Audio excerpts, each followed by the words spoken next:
એ એવડા હાલે. વહેલું જવાનું છે એમ કહીએ તો 10 વાર તો શર્ટ બદલાય. આ બરાબર નથી, આનો કલર આવો છે, આની યાર સારું ન લે. લાલા તું તો બધી રીતે અમને અનુકૂળ. જો પ્રતિકૂળ, અનુકૂળ, સાનુકૂળ અને સસાનુકૂળ, આ 4 તબક્કા. એમાં પ્રભુ સસાનુકૂળ છે. પછી આપણે ગાઈએ એમ, શ્યામ રાખે તે રહીએ ઉદ્ધવજી, શ્યામ રાખે તેમ મારા શ્યામને કાંઈ નવ કહીએ ઉદ્ધવજી, શ્યામ રાખે તેમ. આ ગાઈએ છીએ, પણ આપણા ઘરે આપણા પ્રભુ બિરાજે ને આનાથી ઊંધું જ. વૈષ્ણવ કહે તે કરીએ વલ્લભજી, વૈષ્ણવ કહે તેમ કરીએ મારા વૈષ્ણવને કાંઈ નવ કહીએ વલ્લભજી, શ્યામ રાખે તેમ રહીએ. અને આ બધી અનુભૂતિ બધાયને છે, મને એકલીને નથી. જેના ઘરે ઠાકોરજી બિરાજે છે એ બધાના અનુભૂતિ છે. એક નાની વાત,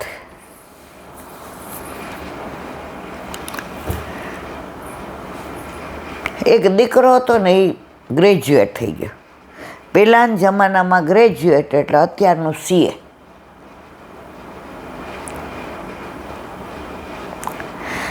એટલે એને આગળ ભણવા માટે શહેરમાં ઓળખાણ હતી, એટલે એના બાપાએ કાગળ લખી દીધો. એ કે અહીંયા જાજે, મારો લંગોટીયો દોસ્તાર છે, તો એને કહીશ ને તારે બધું કોલેજ ક્યાં છે, પ્રિન્સિપાલ કોણ છે, કે ક્યારે ઇન્ટરવ્યૂ હશે, ક્યાં ફોર્મ ભરવાનું, બધું તને એ કહેશે. અને વેલ ટુ ડુ ફેમિલી છે. એટલે એની મા અંદરથી બોલ્યા, એ કે સાંભળો છો, આપણો દીકરો આજે 19 વર્ષનો થયો, પણ ગામની બહાર બસમાં એકલોય નથી ગયો. એ કે હવે ભણ્યો ના, ગ્રેજ્યુએટ નહીં, મને લાગે SSC, એટલે 15-16 વર્ષનો હશે. એ કે એકલો ક્યાંય નથી ગયો, તો તમે ભેગા જાઓ ને. એ કે ટ્રેનમાં તો હવે જઈને આવતા 4 દી થશે. એ કે અહીંથી મુંબઈ પહોંચતા 1.5 દી જાય. પહેલાના જમાનામાં ગામડેથી રાજકોટ આવે, રાજકોટથી વિરમગામ ને વિરમગામથી મુંબઈ. પેલા ઓલા કોલસાની ગાડીઓ હતી, અમને યાદ છે, અમે જતા ને ઓલા કોલસાના ધુમાડા ઉડે ને, ઉતરીએ ત્યાં કાળા કાળા મેસ જેવા થઈ ગયા હોય. એટલે ઓલા છોકરાએ બાપાની સામે જોયું કે હા તમે આવો તો સારું હોય. કે બાપા કે ના, એને હોશિયાર કરવાનો છે.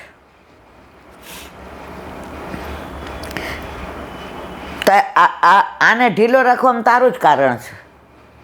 આખો દી તું આમ કરો ને આમ જવા દે. એ કે આ મુંબઈ આટલું મોટું શહેર,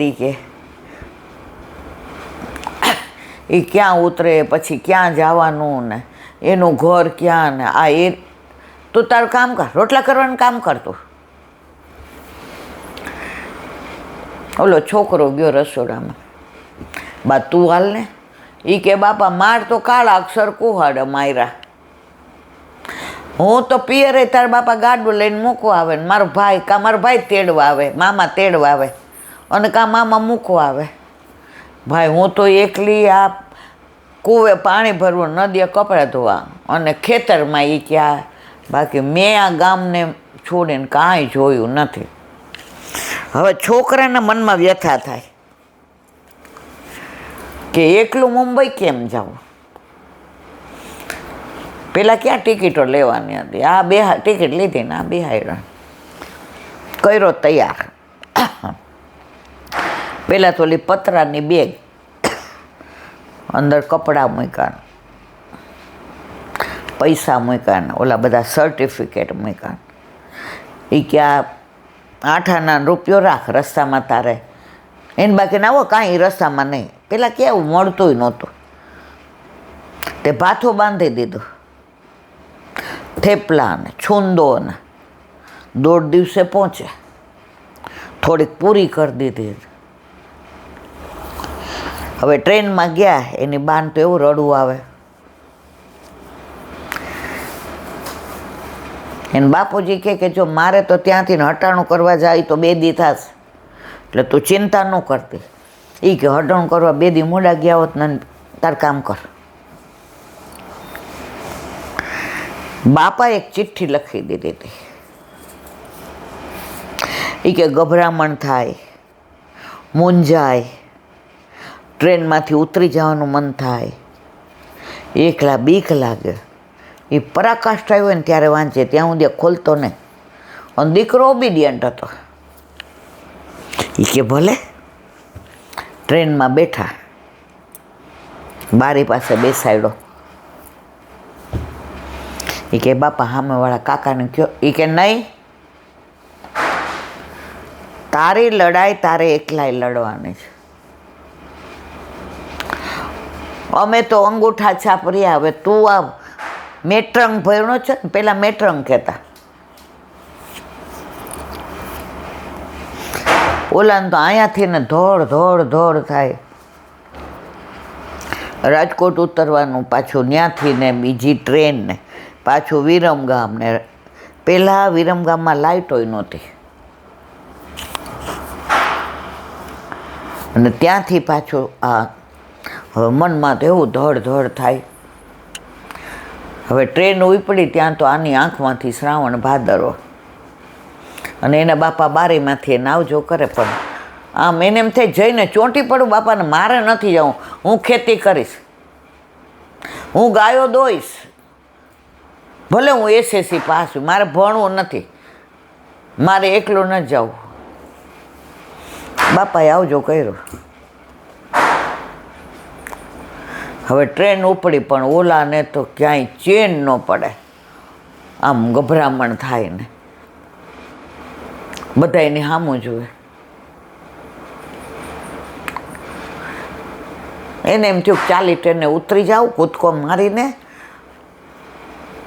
એ કે માં તો રાજી થાય, પણ બાપા તો 2 લગાવી જ દેશે, મને એકલો મોકલે.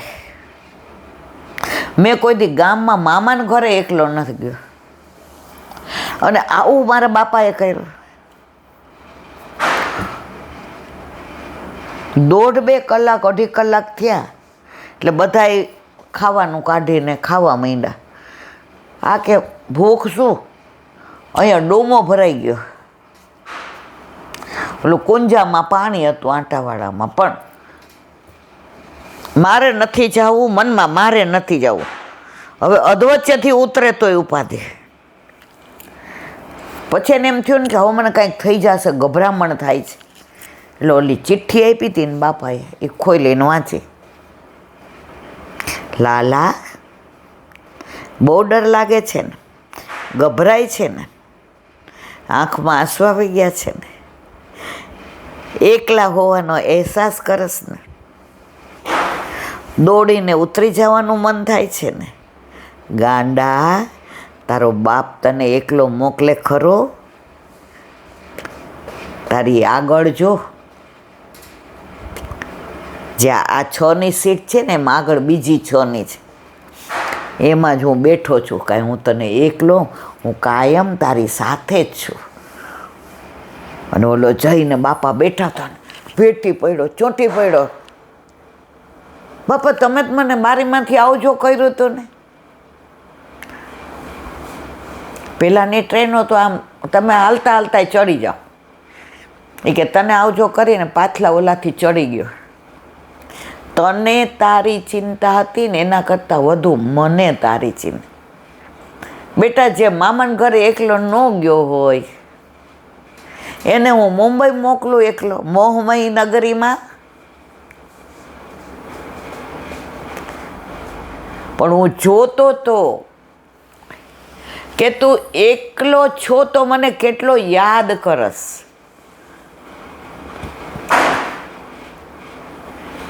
એના ઉપરથી, આ રૂપક ઉપરથી કે આપણને પ્રભુએ એકલા મોકલા.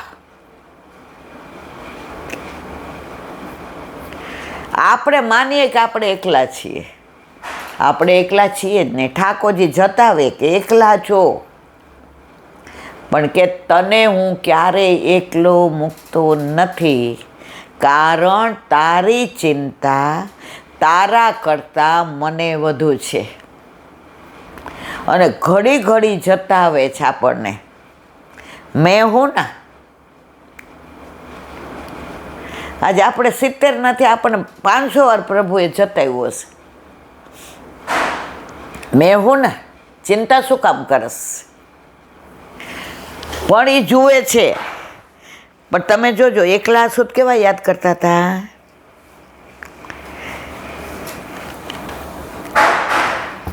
તો આપણે એકલા ક્યારેય છીએ જ નહીં. આપણે આખી દુનિયામાં ગોતીએ છીએ, ઠાકોરજી અહીંયા હશે, અંતરમાં જ છે. વેણુનાદ કરીને ગોપીઓને બોલાવી, ગોપીઓ બધું મૂકીને દોડતી આવી. આ બધી લીલા મેં કહી છે હમણાં 15 દી પહેલાં, એટલે નથી કહેતી. અને પ્રભુએ લઘુ રાસ કર્યો. હવે ગોપીઓને સૌભાગ્ય મદાયો. આહા, દુનિયા આખીનો નાથ, અમે કેવા રૂપાળા, અમે કેવા દેખાવડા, અમારી હારે રાસ કરે છે. પ્રભુ કે ઓહો, ઠાકોરજીને બધુંય ગમે, અભિમાન અને ધુમાડો ક્લેશ ન ગમે. પ્રભુ અંતર ધ્યાન થઈ ગયા. અંતર ધ્યાન ને ધ્યાનમાં અંતર આવી ગયા. પ્રભુ ક્યાંય નહોતા ગયા, ગોપીઓની અંદર જ હતા. છતાંય ગોપીઓ બહાર ગોતતી હતી. કંદને પૂછ્યું ને, કેતકીને પૂછ્યું ને, પીપળાને પૂછ્યું ને, આસોપાલવને પૂછ્યું ને, પૃથ્વીને પૂછ્યું ને, વૃક્ષોને પૂછ્યું ને, નેરને પૂછ્યું ને, નદીને પૂછ્યું ને, બધાને પૂછ્યું. તુલસીજીને છેવટે કીધું કે તું તો બહુ પ્રભુને વાલી છો, તને તો ખબર હશે કે ને? એ કે નથી ખબર. જ્યારે ક્યાંય મેળ ન પડે ને ત્યારે યમુનાજી પાસે પડે છે. અને યમુના કિનારે આવ્યા અને એવું રુદન કર્યું કે પ્રભુ અંતરમાંથી પ્રગટ થયા. એટલે આપણા ઠાકોરજી આપણને ભૂતલ પર મોકલા, આપણને એકલા નથી મોકલા, આપણા અંતરમાં જ છે.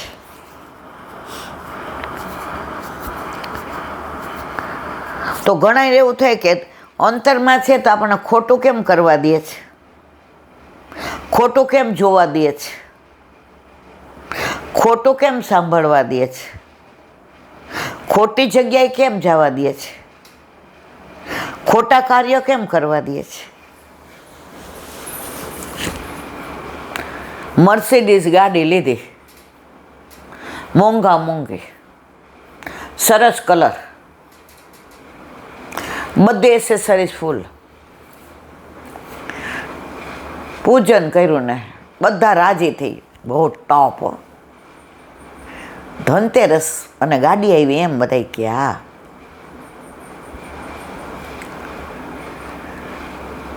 હવે છોકરાને મૂકવા જવાનું હતું, ડ્રાઈવર હતો.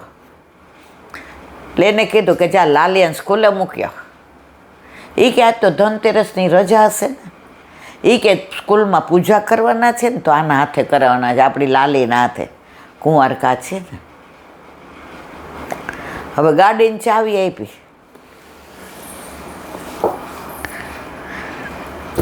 રસ્તામાં ડિવાઈડર ન દેખાણું, ગાડી ભટકાડી, બચી ગયા બે, પણ ગાડી ઠેકાણે થઈ ગઈ. જો ગાડી કોના નામે? શેઠના નામે. પૈસા કોને ખર્ચા? શેઠે. એસેસરીઝ કોને નંખાવી? શેઠે. માલિક કોણ? શેઠ. હવે આપી કોને? ડ્રાઈવરને. તો ડ્રાઈવરને ડિવાઈડર નો દેખાણો ને એક્સિડન્ટ કર્યું, એમાં માલિકનો કાંઈ વાંક ખરો? એમ આપણો માલિક, આપણો ઠાકોરજી આપણને મસ્ત મર્સિડીઝ દે છે, પણ આપણે હોખણા ન રહીએ, એમાં વાંક ઠાકોરજીનો ખરો? આંખ આપી કે તારે સારું જોવું,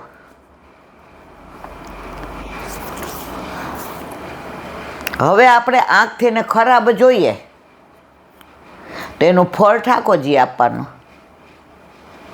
કાન આપ્યા, તારે શું સાંભળવાનું એ તારે નક્કી કરવાનું, ફળ હું આપીશ. મોઢું આપ્યું, તારે શું બોલવાનું એવું તું નક્કી કરજે, ફળ હું આપીશ.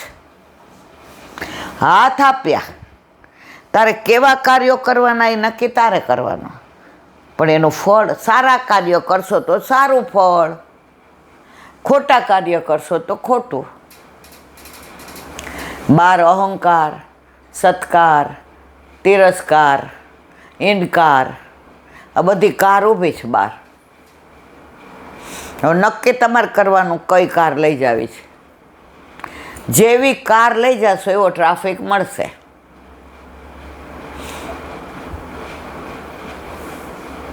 નક્કી આપણે કરવાનું છે.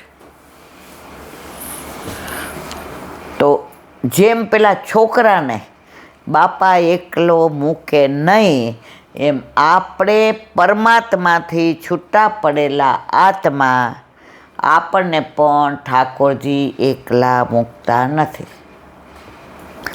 પણ આપણને એવો દ્રઢ વિશ્વાસ હોવો જોઈએ કે મારા પ્રભુ મારી સાથે છે, મારી પાસે છે અને મારી માથે છે.